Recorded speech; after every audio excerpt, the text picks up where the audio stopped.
नमस्कार दोस्तों, आपके साथ मैं हूं ज्ञानी प्रताप सिंह। आपका स्वागत है मंगलायतन विश्वविद्यालय के अपने YouTube चैनल एमई न्यूज में। आज हम लेकर आए सफलता के सोपान कार्यक्रम। अपने इस कार्यक्रम में हम आपको एक ऐसे विद्यार्थी से रूबरू कराने जा रहे हैं जिन्होंने मंगलायतन विश्वविद्यालय के शैक्षणिक वातावरण का लाभ उठाते हुए अपनी मेहनत और लगन के बल पर सफलता हासिल की है। जी हाँ, तो विश्वविद्यालय के सफल विद्यार्थियों की फहरिस्त में हाल ही में एक नाम जुड़ा है, तज़ीन बिन्त ए वहीद का। तज़ीन मंगलायतन यूनिवर्सिटी के LLM की छात्रा हैं। तज़ीन ने हाल ही जुडिशरी के एक नहीं बल्कि दो एग्जाम क्रैक किए हैं। आइए जानते हैं पश्चिम बंगाल और बिहार जुडिशरी सर्विसेज के एग्जाम क्वालिफाई करने वाली तज़ीन बिन्त ए वहीद की सफलता की कहानी उन्हीं की जुबान। बहुत बहुत स्वागत है आपका हमारे इस खास कार्यक्रम सफलता के सोपान में। Thank you so much. तो सबसे पहले आपको बहुत बहुत बधाई कि आपने एक नहीं बल्कि दो एग्जाम क्लियर करके अपना ही नहीं, साथ में यूनिवर्सिटी का नहीं, साथ में अपने मम्मी पापा के भी नाम बहुत बहुत रोशन किया, इसलिए बहुत बहुत बधाई हो आपको। तो सबसे पहले हम जानना चाहते हैं कि किसी भी इंसान के एक गोल तक पहुंचने के लिए, कहीं ना कहीं सक्सेस तक पहुंचने के लिए हार्ड वर्क और उसके अचीवमेंट या फिर ब्लेसिंग्स बहुत काम आते हैं। तो आपने कितनी मेहनत करी और कितना एक्सपीरियंस आपका इस लॉ के बीच में, इस जुडिशरी एग्जाम क्रैक करने के बीच में आपका रहा? आपकी क्या मेहनत रही? ये जर्नी स्टार्ट हुई थी आई थिंक 2021 में, और ये मेरा पूरा प्रोसेस अगर आप माने तो अप्रॉक्स 2.5 साल का रहा है। तो मैंने 2021 के बाद से, क्योंकि मैं ग्रेजुएट हुई थी, लॉ में मेरा ऐसा कुछ नहीं था कि मुझे जज ही बनना है। तो ये मेरा ग्रेजुएशन के बाद हुआ है बेसिकली। तो उसके बाद मैंने तैयारी करना स्टार्ट किया और फिर 2.5 साल अप्रॉक्स लगा था। मेरा वेस्ट बंगाल एग्जाम का रिजल्ट आ गया था। उसके बाद फिर मैंने बिहार जुडिशरी का भी इंटरव्यू उस टाइम पे पेंडिंग था, मेंस ऑलरेडी हो चुका था। तो जब मेरा मई में वेस्ट बंगाल का रिजल्ट आया, उसके बाद फिर मेरा बिहार का इंटरव्यू शेड्यूल था, तो मैंने उसका एग्जाम दिया। तो फिर इस तरीके से मेरा बिहार भी क्वालिफाई हो गया। किसी भी लक्ष्य तक पहुंचने के लिए कभी ना कभी किसी की पसंद बनती है, तो आपको काला कोट कब भाया और कैसे? मैं कहूंगी ये डेस्टिनी का प्लान था पूरा। मेरा बिल्कुल भी मन नहीं था ऐसे लॉ करने का। मैं 11th-12th में काफी कंफ्यूज थी, जैसे बाकी स्टूडेंट्स होते होंगे। मैंने आर्ट साइड लिया था और मैं काफी सारी चीजों में कंफ्यूज थी। इनफैक्ट मास कम्युनिकेशन भी मेरा एक ऑप्शन था और मैंने जामिया मिलिया इस्लामिया का एंट्रेंस दिया था, और मैं BA हिस्ट्री में भी कंफ्यूज थी। इन सब चीजों में मैं कंफ्यूज थी। बट मेरी माँ जो थी, उनका बहुत मन था कि मैं लॉ करूं, और क्योंकि मैं एकदम क्लियर नहीं थी कि क्या करना है क्या नहीं, तो उस तरीके से मैंने लॉ का एंट्रेंस दे दिया था और अल्हम्दुलिल्लाह मेरा क्वालिफाई हो गया था। उसके बाद फिर मैं लॉ में आ गई। अब लॉ में आने के बाद मैं कहूंगी कि ये लॉ को पसंद करने की जर्नी स्टार्ट हुई है।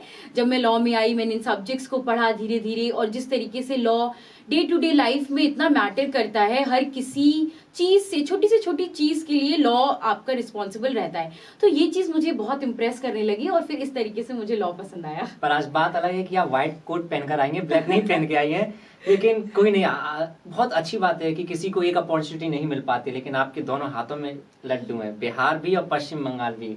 तो क्या कहना चाहेंगे, आपके लिए कौन सा बेस्ट है, सुटेबल रहेगा? अभी तो मैं देख रही हूँ दोनों स्टेट्स को, बात कर रही हूँ लोगों से, जो भी मुझे समझ में आएगा, जिसकी फैसिलिटीज अच्छी होंगी या जिसकी पर्क्स अच्छी होंगी, इन्वायरमेंट, वर्क कल्चर जिसका अच्छा होगा, तो मैं उसी को डिसाइड करूंगी। अभी तक थोड़ा सा बता सकते हैं कि कंक्लूजन निकला कि अभी चांस किसके ज्यादा लग रहे हैं, कहाँ जाएंगे, बिहार या फिर वेस्ट बंगाल? अभी तो इतना डिसाइडेड नहीं हुआ है।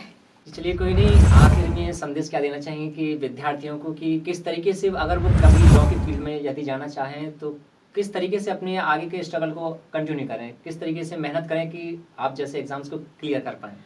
First of all mental health को मैं बहुत इंपॉर्टेंस देती हूँ। तो बहुत ज्यादा लोड नहीं लेना होता है, आपको प्रेशर नहीं लेना होता है, धीरे धीरे करके चीजें हो जाती हैं। और जुडिशरी के एग्जाम में एक बात है जो एस्पिरेंट्स को पता होगा कि अलग अलग स्टेट के अलग अलग सिलेबस होता है। तो मैं कहूंगी कि आप लोग सिर्फ एक स्टेट को टारगेट मत करिए, बाकी स्टेट्स को भी टारगेट करिए जिनका सब्जेक्ट सेम है। एकदम ही अलग स्टेट्स को टारगेट करने की जरूरत नहीं है। जैसे हिमाचल प्रदेश एक स्टेट है, उसका जो सिलेबस है वो बहुत अलग है, तो मैं उसको नहीं कह रही हूँ टारगेट करने को। बट जो लोग यूपी टारगेट कर रहे हैं, तो वो बिहार भी कर सकते हैं, झारखंड भी कर सकते हैं, MP, राजस्थान, काफी हद तक सिमिलर पैटर्न पे है। जो दिल्ली टारगेट कर रहे हैं वो हरियाणा कर सकते हैं, क्योंकि वो सिमिलर पैटर्न पे है। तो एक ही चीज पे आप फोकस मत करिए, आप जो सिमिलर सब्जेक्ट्स हैं उनको ध्यान दीजिए, और फिर इस तरीके से एटलीस्ट आपके पास एक बैकअप रहेगा कि ठीक है, अगर ये नहीं है तो ये हो जाएगा, वो नहीं है तो वो हो जाएगा, और फिर आप अपने जो टारगेटेड स्टेट है उसके लिए आप कभी भी एग्जाम दे सकते हैं। बट एटलीस्ट जब आप सेटल हो जाएंगे तो ये अच्छा रहता है। तो एक ये चीज मैं बोलनी चाहूंगी एस्पिरेंट्स को। और हाँ, मतलब गिव अप मत करिए, भले ही आपको कोई कितना भी कुछ लेंथी थोड़ा कहे। होता है कि थोड़ा थियोरेटिकल ज्यादा पड़ जाता है जी थोड़ा थियोरेटिकल सब्जेक्ट ज्यादा पड़ जी जाता है। जी। और मतलब स्टार्टिंग में जैसे ये प्री मेंस इंटरव्यू 3 स्टेजेस में है, तो जैसे किसी का प्री निकल रहा है, किसी का मेंस रह जा रहा है, किसी का इंटरव्यू आके वापस हो जा रहा है। तो जब तक आपको लगता है कि आप में वो चीज है, आप अभी भी 100% आपका नहीं हुआ है, तो जिस दिन आपको लगे कि हाँ ठीक है, मैं अपना 100% और दे सकता हूँ या मैं और अच्छा कर सकता हूँ या कर सकती हूँ, तो आप बिल्कुल इस एग्जाम को दीजिए। बिल्कुल भी आपको डिमोटिवेट होने की जरूरत नहीं है, चाहे कोई कुछ भी कहे। मेरे खुद के स्टार्टिंग के 10-12 प्रीलिम्स नहीं निकले थे और आज मैं यहाँ हूँ। तो आप बिल्कुल भी गिव अप मत करिए जब तक आपको अपने ऊपर भरोसा है। और जिस दिन आपको भरोसा ऐसा लगे कि ठीक है अब मतलब नहीं हो पा रहा है ये चीज, तो आप दूसरी चीज भी कर सकते हैं। Life has many more things to offer, so just don't give up and be consistent. There is a very bright future. Life is between B and D.